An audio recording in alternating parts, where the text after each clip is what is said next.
अगर आप भी लेना चाहते हैं देश दुनिया की तमाम जानकारी तो आज ही सब्सक्राइब करें हमारे चैनल को। साथ ही नीचे दिए बेल आइकन को जरूर दबाएं ताकि हर अपडेट आप तक पहुंच सके। नमस्कार, आप देख रहे हैं प्रभा साक्षी न्यूज नेटवर्क का बेहद ही खास कार्यक्रम संसद डायरी। मेरा नाम अनुराग गुप्ता है।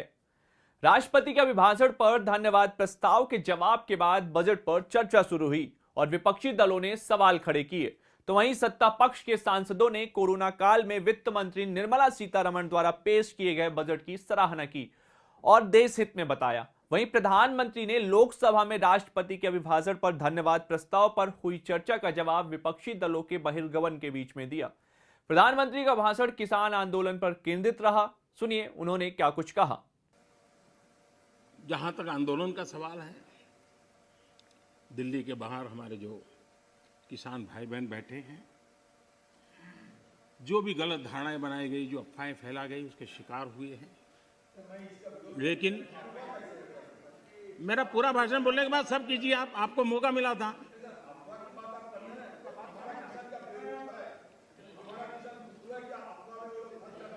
आप तो ऐसे शब्द उनके लिए बोल सकते हैं, हम नहीं बोल सकते। हम नहीं बोल सकते हैं। श्रीमान किसान हमारे कैलाश चौधरी जी ने और हमारे समय बोलते ही रहेंगे क्या? माननीय आपको पर्याप्त समय पर्याप्त अवसर दिया था, आपने पूरी बात कही, उस समय किसी ने टोका टोकी नहीं की। प्लीज प्लीज आप मत। माननीय प्रधानमंत्री, माननीय अधीर रंजन जी, प्लीज प्लीज।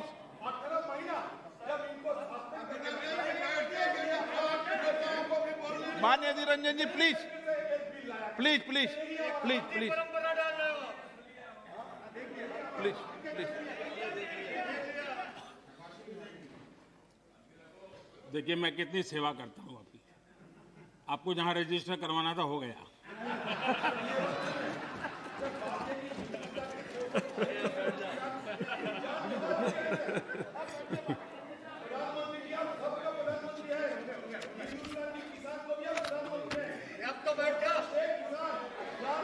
माननीय अध्यक्ष जी,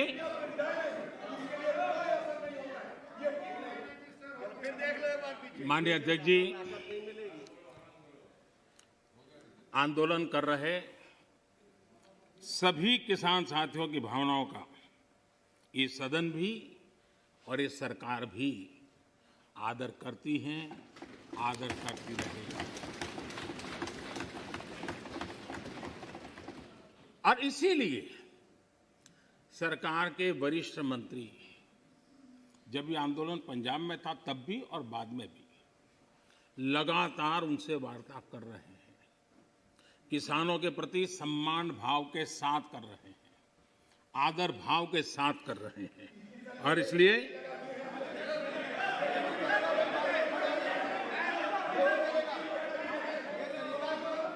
आपने 30 मिनट, 1 मिनट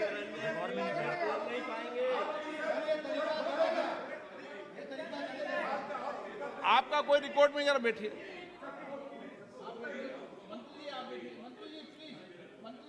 अधीर बाबू कुछ कहना है तो और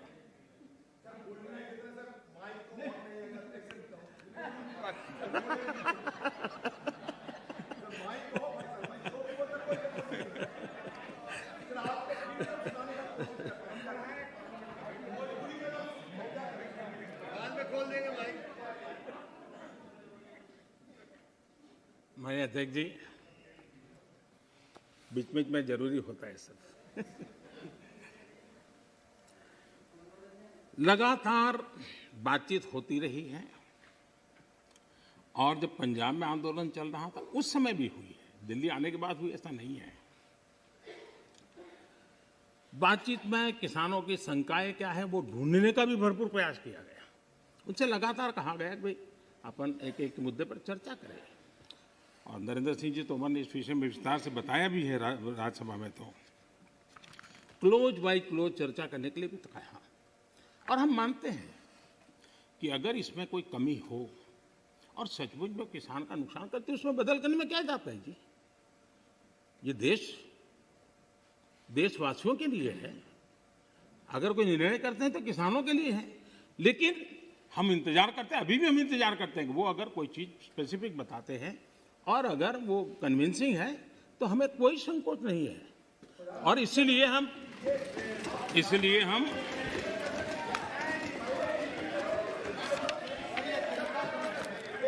जब शुरू में जब वो पंजाब में थे, आपने अपनी बात कह चुके हैं।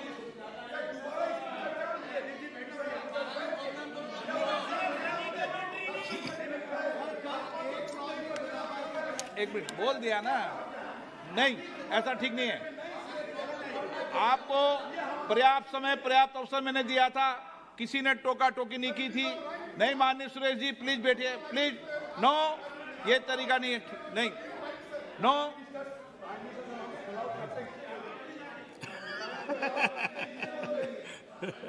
चलिए ये क्रेडिट भी आपने मुझे दे दी।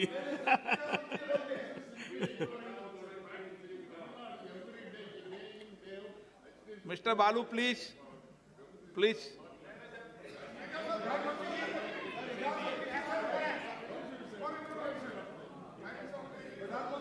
नो, नो, प्लीज आप बैठिए। आपको किसने कहा?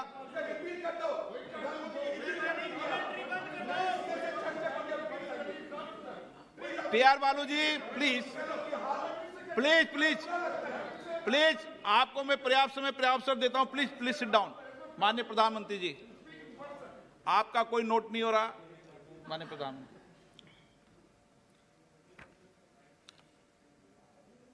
ये ऑर्डिनेंस के द्वारा ये तीनों कानून लागू किए गए थे, बाद में पार्लियामेंट में भी पारित हुए। कानून लागू होने के बाद न देश में कोई मंडी बंद हुई है, कानून लागू होने के बाद न कहीं एमएसपी बंद हुआ है। ये सच्चाई है जिसको हम छुपा करके बातें करते हैं, इसका कोई मतलब नहीं है। इतना ही नहीं, एमएसपी की खरीदी भी बढ़ी है और ये कानून नए बनने के बाद बढ़ी है। और इसलिए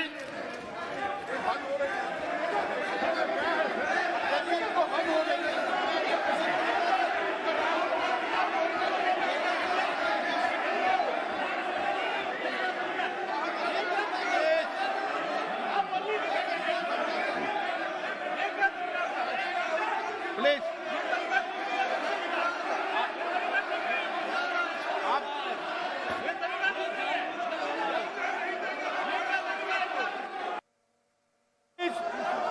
प्लीज, अधीर रंजन जी प्लीज, एक मिनट बैठिए, बैठिए बैठिए बैठिए, आसन पे बैठिए। माननीय सदस्यगण, मैंने इस विषय पर आपको सभी माननीय सदस्यों को पर्याप्त समय पर्याप्त अवसर दिया था। जब कोई भी प्रतिपक्ष का माननीय नेता या सदस्य बोलता था तो मैंने सभी से कहा कि सब बात ध्यान से सुने, किसी को टोका टोकी नहीं करे। और रात्रि को 1 बजे तक, जब तक सदन में अंतिम वक्ता था, मैंने पर्याप्त समय दिया है। मेरा आपसे आग्रह है, माननीय प्रधानमंत्री जी अपनी बात कह रहे हैं, आपने अपनी बात कह चुके हैं, उनका जवाब माननीय प्रधानमंत्री जी दे रहे हैं। माननीय प्रधानमंत्री से आग्रह करूंगा अपनी बात।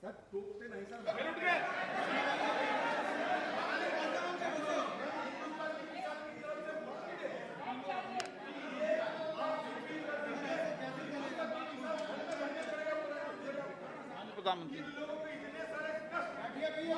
माननीय अध्यक्ष जी, ये हो हल्ला, ये आवाज, ये रुकावटें डालने का प्रयास एक सोची समझी रणनीति के तहत है।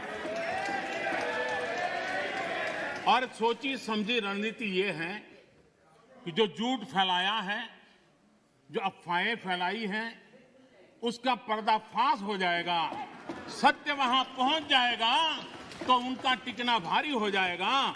और इसलिए हो हल्ला करते रहो, जैसा बाहर करते हैं वैसा अंदर भी करते रहो, यही खेल चलता रहा है। लेकिन इससे कभी भी आप लोगों का विश्वास नहीं जीत पाओगे, मान के चलो।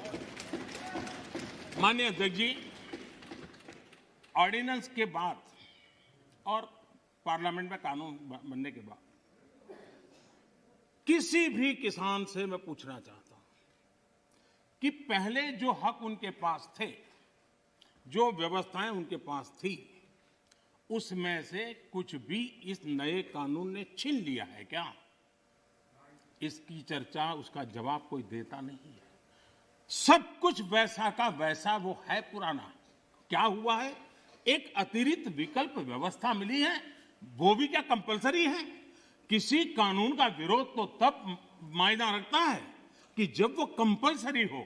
ये तो ऑप्शनल है।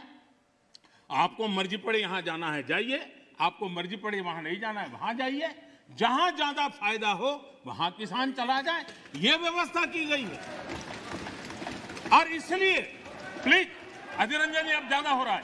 अधीर रंजन जी प्लीज, अब ज्यादा हो रहा है, अब ज्यादा हो रहा है। मैं आपका रिस्पेक्ट करने वाला इंसान हूं और मैंने पहले कह दिया, आपने जितना किया, जहां रजिस्टर होना हो गया।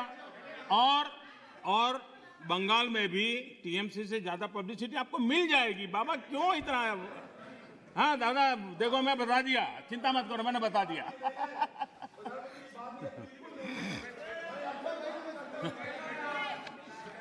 अधीर रंजन जी प्लीज, अधीर रंजन जी, अच्छा नहीं लगता है। मैं इतना आदर करता हूं, आप आज ऐसा क्यों कर रहे हैं? आप ऐसा क्यों नहीं करते? अरे भाई, हद से ज्यादा क्यों कर रहे हैं आप? Please Adhir Ranjan ji, please. माननीय सदस्य दादा, ये प्लीज। नए कानून अध्यक्ष जी किसी भी के लिए बंधन करता नहीं है। ऐसे कानून है, उनके लिए ऑप्शन है, और जहां ऑप्शन है वहां विरोध के लिए कोई कारण ही नहीं बनता है। हां, ऐसा कोई कानून जो ऐसे थोप दिया हो, उसके लिए विरोध का कारण बनता है। और इसलिए मैं कहता हूं लोगों को, और मैं देख रहा हूं आंदोलन का एक नया तरीका है। क्या तरीका है? आंदोलनकारी जो होते हैं वो ऐसे तरीके नहीं अपनाते।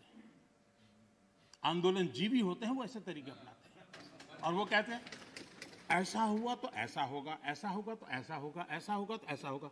अरे भाई, जो कुछ हुआ ही नहीं, जो होना नहीं है, उसका भय पैदा कर करके, और पिछले कई सालों से लगातार सुप्रीम कोर्ट का एक जजमेंट आ जाए, कोई निर्णय नहीं हुआ है, और एकदम से तूफान खड़ा कर दिया जाए, आग लगा दी जाए देश में। ये जो तौर तरीके हैं, उन तौर तरीके जो भी लोकतंत्र में विश्वास करते हैं, जो भी अहिंसा में विश्वास करते हैं, उन सबके लिए चिंता का विषय होना चाहिए। ये सरकार की चिंता का नहीं, देश की चिंता का विषय होना चाहिए। प्रधानमंत्री मोदी ने कांग्रेस को जमकर धोया और यह स्पष्ट किया कि पुरानी मंडियों में किसी तरह की कोई पाबंदी नहीं है। इस दौरान उन्होंने पूर्व प्रधानमंत्री मनमोहन सिंह और एनसीपी प्रमुख शरद पवार के वक्तव्यों का भी उल्लेख किया। खैर, ये तो रही प्रधानमंत्री के भाषणों से जुड़ी बात। अब हम आपको बताते हैं सदन में और क्या कुछ हुआ। राज्यसभा में कांग्रेस सहित विपक्षी दलों ने सरकार पर आम बजट में गरीबों एवं बेरोजगारों की अनदेखी करने का आरोप लगाया। हालांकि सत्ता पक्ष की ओर से इन आरोपों को खारिज कर दिया गया और कहा गया कि बजट गरीबों को समर्पित एवं आत्मनिर्भर भारत का निर्माण करने वाला है। इसके अलावा कांग्रेस, तृणमूल कांग्रेस, समाजवादी पार्टी, राजद, द्रमुक और वाम सहित ज्यादातर विपक्षी दलों ने प्रमुख बंदरगाहों के विकास से संबंधित एक विधेयक का विरोध किया और आरोप लगाया कि इसका मकसद देश के प्रमुख पत्तनों का निजीकरण है। हालांकि सत्ता पक्ष के अलावा बीजेडी, जदयू, वाईएसआर जैसे दलों ने विधेयक का समर्थन किया और कहा कि इससे बंदरगाहों का विकास होगा और वे प्रतिस्पर्धी बन सकेंगे। वहीं नागर विमानन मंत्री हरदीप सिंह पुरी ने सदन को जानकारी दी कि 31 दिसंबर 2020 तक विभिन्न राज्य सरकारों और केंद्र शासित प्रदेशों पर विमानन कंपनी एयर इंडिया का 498 करोड़ रुपए से ज्यादा का बकाया है। उन्होंने कहा कि कंपनी को 2018-19 में 8,556 करोड़ से अधिक रुपए का घाटा हुआ, जबकि 2019-20 में 7,982 करोड़ रुपए से अधिक का नुकसान हुआ। कल यानी कि 11 फरवरी को प्रश्नकाल चलने की संभावना है।